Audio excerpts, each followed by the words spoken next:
We all feel like giving up sometimes. We all go through times where we feel like God is 1,000,000 miles away, but we don't have any idea what He's doing, when we're tired, when we're weary, when we think we just can't go on. Most people are afraid to set great dreams and set big goals because of the fear of failure. There's something much worse than failure. It is the fear of failure. I want to remind you that failure is not final, it's formative. It is part of the process. It's part of the journey. Your failure matters as much as your success. How do you think you're going to grow if you don't ever fail? Yet some of you have failed and you have decided, well, guess what? I'm a failure. No, failure is an event. It is never a person. I need you to make up in your mind that the only way you can lose is if you quit. I just need you to keep going. First,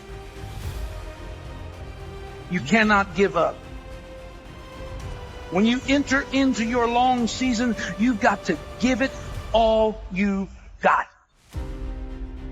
When people go into a season of struggle, the first thing that they want to do is take a sabbatical. But whenever trouble comes, the only way that you can get through trouble is work your way through it. Make a declaration to yourself. Declare all-out war that you're going to get out of this rut. I suggest to you that if you are facing a challenge, don't stop. Stay busy. Work your plan. Don't confuse movement with progress. In order to achieve your goals, you must apply discipline, which you have already done, and consistency every day. You have to work at it every day. You have to plan every day. You've heard the saying, we don't plan to fail, we fail to plan. Hard work works. Working really hard is what successful people do. And I can tell you from my own personal experience, don't give up then. Develop your own compass and trust it. Take risks. Dare to fail. Remember, the first person through the wall always gets hurt. You're going to fall down, but the world doesn't care how many times you fall down as long as it's one fewer than the number of times you get back up. If you want to grow up, you want to be mature, there is no way to do it without pain. You can't grow up on easy street. And the very thing that discourages you is the very thing that develops you.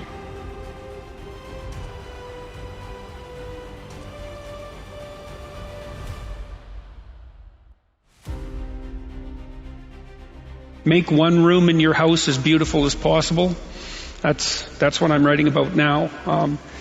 I talked a lot already about the necessity of cleaning your room, which is, in some sense a foolish piece of advice because it seems so obvious, but it's not obvious at all. And you'll find if you try it, especially if you're in a household that's not very functional, that you'll encounter obstacles that you couldn't imagine existed while you're trying to put your life in order. And you can take your surroundings beyond order and move towards beauty, and that's unbelievably useful because, well, beauty calls people to their higher being, I would say, and to make friends with beauty is to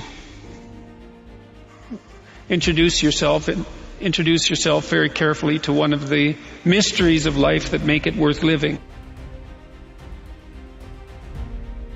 Now, we teach things that are generally not taught in school, as I already have said, but I want to talk about another little factor. 90% of the visits to medical doctors are directly or indirectly related to stress. 90%. My stress level, and I face as many deadlines as anybody you know. It's always a book production, a class I'm teaching, a seminar I'm presenting, and each one of them requires time and concentration. Example, how many of you feel like I've made this talk before? Can I see your hand, please? Several hundred times. I made it yesterday. You know what I did between yesterday and today?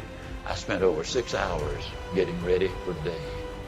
You see, I think it would be arrogant if I thought I could stand up and spit it out just because I did it yesterday or hundreds of times.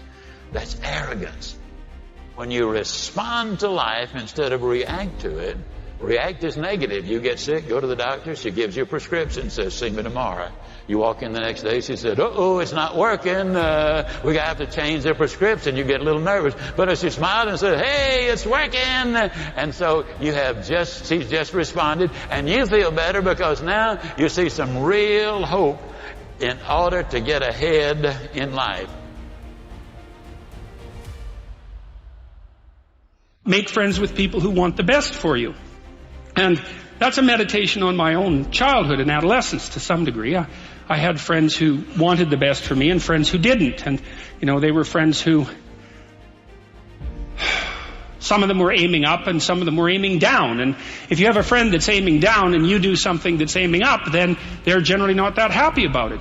They try to top your accomplishment with one of their own, hypothetical or real, or put down what you're doing, or offer you a cigarette if you're trying to quit and you've kind of done that successfully, or a drink if you've been drinking too much and are trying to stop being an alcoholic, or they're cynical and bitter and devoted towards no good. And sometimes that's family members too, and sometimes it's even part of you, But this chapter is an injunction to people, is like you have an ethical responsibility to take care of yourself, you have an ethical responsibility to surround yourself with people who have the courage and faith and wisdom to wish you well when you've done something good, and to stop you when you're doing something destructive.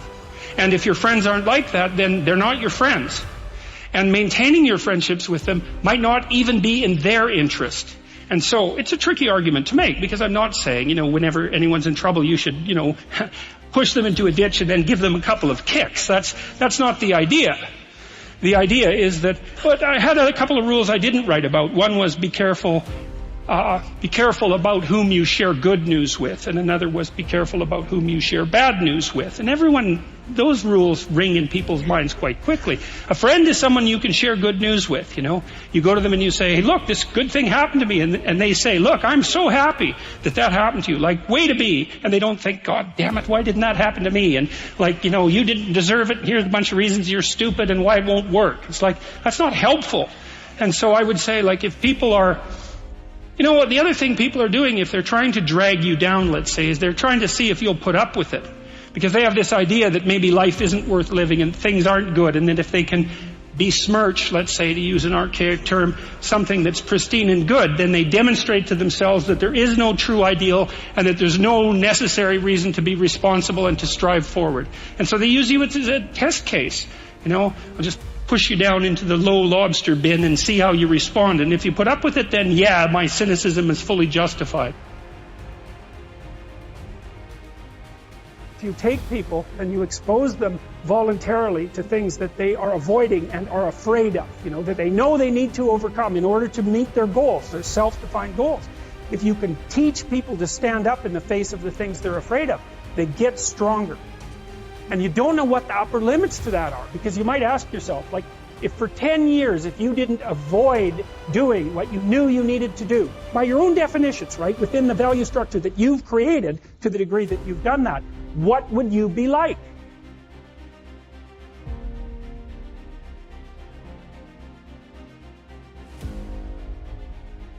Greatness is not this wonderful, esoteric, elusive, God-like feature that only the special among us will ever taste.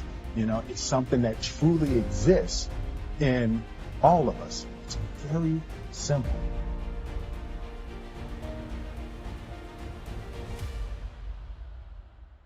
I told myself that this might be your current circumstances, but this will not be how the story ends. All you have to do, E.T., is to survive today. My glory, it doesn't happen in front of a crowd. It doesn't happen in a stadium. It doesn't happen on a stage. There's no medals handed out. My glory happens in the darkness of the early morning, in solitude, alone, where I try. And I try and I try again to be everything that I possibly can be. The best that I possibly can be. Better than I was yesterday.